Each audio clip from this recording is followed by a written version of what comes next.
wala tayong masarap at mainit na tinapay. Ang ating mga Baker King sa totoong buhay, mga magigiting na panaderong Pinoy. Hindi tayo magkapatid! Paano tayo magiging magkadugo? Kabubukas pa lang ng taon, may bago na namang Korean novela na nakahuli ng panlasa nating mga Pilipino. Ako si Taku. Sa paggawa ng tinapay, dito ko nararamdaman ang buhay. Ang mga eksena, sing-init ng bagong lutong pandesal. Ang batuhan ng mga linya, parang nasa loob ng pugon. Nag-aalimpuyo. Huwag mo kong mahawak-hawakan, babae ka! Tumabi ka siya! Ito ang Baker King. Kwento ng batang si Takgu na anak sa labas ng isang may-ari ng panaderya. Sa kanyang paglaki, maghahanap siya ng pagmamahal, kasabay ng pag-usbong ng natatangi niyang kakayahan sa paggawa ng tinapay. Kaya siya itinanghal na Baker King. Pero dito sa Pilipinas, maraming pwedeng tanghaling Baker King. Kagaya ng 27 anyos na si Jeff, Baker King ng Binondo. Ang kanyang specialty, hopya. Hopyang baboy, munggo, dice, at hopyang hapon. Kayang-kayang lutuin lahat niyan ni Jeff. Pangatlong henerasyon na raw siya sa kanilang angkan ng mga panadero. Dekada 60 pa raw nung buksan ang kanyang mga ninuno ang kanilang panaderya ng hopya, hanggang naipasa ito sa kanyang ama at ipinamana naman sa kanya. When I was little, alam ko, sa labas lang ng kwarto namin before, andun yung pagawaan eh. So, parang syempre makakurious ka rin nung bata ka. So, yun, alam ko mahilig din ako gumalaw ng kahit anong bagay. So, natuto lang din ako mag-isa. Madali raw natutunan ni Jeff ang pasikot-sikot sa paggawa ng hopya. Mula sa tamang klase ng harina hanggang sa eksaktong timpla ng palaman at balat nito. I do check process ng paghalo or tama ba. Sabi ko nga kanina, yung consistency ng mga balat, ganun, I check naman. Kailangan ko talaga yung pinaka-final product ko, eksaktong-eksakto, dun sa pinamana sa akin na taste. Para raw mapanatili ang nakasanayang lasa ng kanilang hopya, ipinapagpatuloy pa rin ni Jeff ang mano-manong pagmamasa ng palaman. So ito yung flour. Ipinakita niya sa amin ang paggawa ng isa sa pinakasikat nilang hopya, ang hopyang baboy.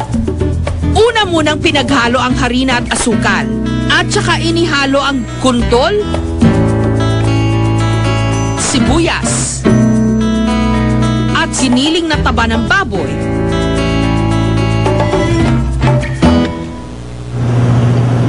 Sarap lang. So, tapos ko lang haluin nung laman ng baboy o yung baboy. So, ito yung balat na minasa ko po ito. Ngayon, papalaman ko na.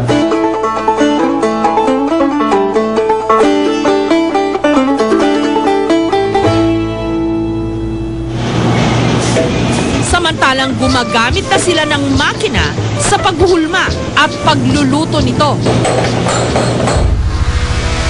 Pinaniniwalaang sa Egypt nagsimula ang pagluluto ng tinapay bago pa man dumating si Kristo. Tinapay ang ipinang-alay nila sa kanilang mga Diyos. Samantalang mga Kastila naman ang nagdala ng tinapay dito sa Pilipinas noong 16th century. Nagustuhan ito ng mga Pilipino, lalo pat tinapay din ang naging simbolo ng katawan ni Jesucristo.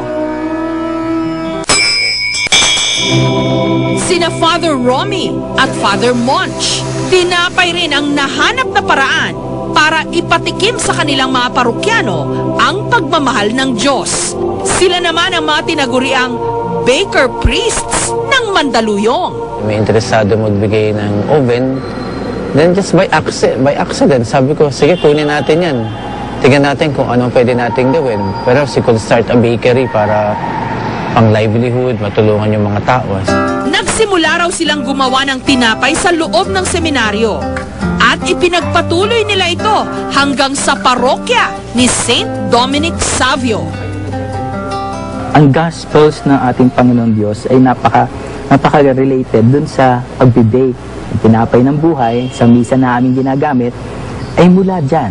Kaya kapag gano'n ang pag-offering ng self, masarap talaga na ang nagiging products niya, ang fruits niya. Ang ganda. Kabilang sa pambatong tinapay ng mga panaderong pari, banana cake na 80 pesos kada loaf. Oatmeal cookies na 10 pesos kada piraso. Ito ang bestseller ng Pan de Savio. Ang kinikita ng kanilang Pan de Savio, ipinantutustos daw nila sa pag-aaral ng 40 mahihirap na estudyante sa kanilang lugar. Nagpapasalamat po kami sa kanila dahil sa mga tinutulong po nila sa pag-aaral namin. Kung may mga mumurahing tinapay, meron ding mamahalin. Katulad ng French Village Bread na 120 pesos ang presyo kada piraso. Samantalang ang mini baguette, 80 pesos ang isa. Ang mga mamahaling tinapay na ito, gawa ni Chef Mac, executive pastry chef sa isang 5-star hotel. We were trained properly from the hires that they made during those times. Like what I've said, mga several European chefs, na more than a dozen na I was trained. Ang husay ni Chef Mac sa paggawa ng tinapay, bunga raw ng pag-aaral niya ng culinary sa loob at labas ng Pilipinas. Ang ilan nga sa kanyang mga tinapay, by special request lang kung gawin niya.